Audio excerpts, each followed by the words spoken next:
In this screencast, we're going to go over how to save, import, and export coding forms into projects.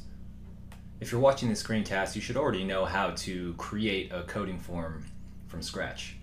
So in this project, I just completed a little bit of coding here you can see in the timeline. And I want to save this form so I can use it again when I come back to this project because I'm not done coding. So let me flip, I'm done with coding, I'll flip back into design mode here and I'll go ahead and close the project, and then it's going to ask me if I want to save the changes I made to the document, which is the whole project here, including the coding form. So I'll go ahead and hit save, and then there's my project on the desktop.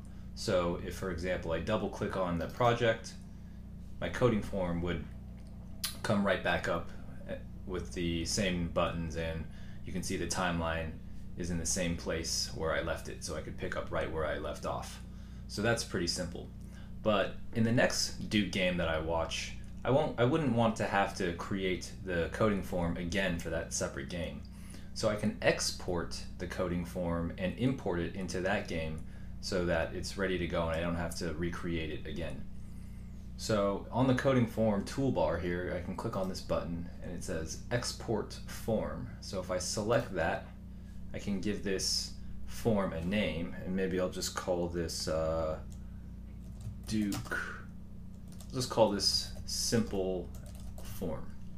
I'm going to save it to the desktop. So in this case, what I'm doing now is just exporting the coding form here. So I'll export that to the desktop. Then I'm going to close this project, and you can see I have this Duke simple form on the desktop.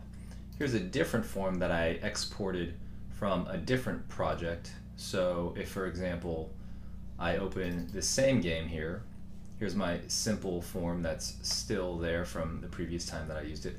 But now I can click on that same button and say import form, and I'll choose the Duke form that I created from another project. Click open, and now you can see that all the event buttons from the other form get imported there. So the point is, although the coding form is initially created in regards to a single movie or project, think of it like a template file, because you can save a lot of time by simply exporting it and importing it into other projects so that you don't have to recreate the wheel every time. Thanks for watching.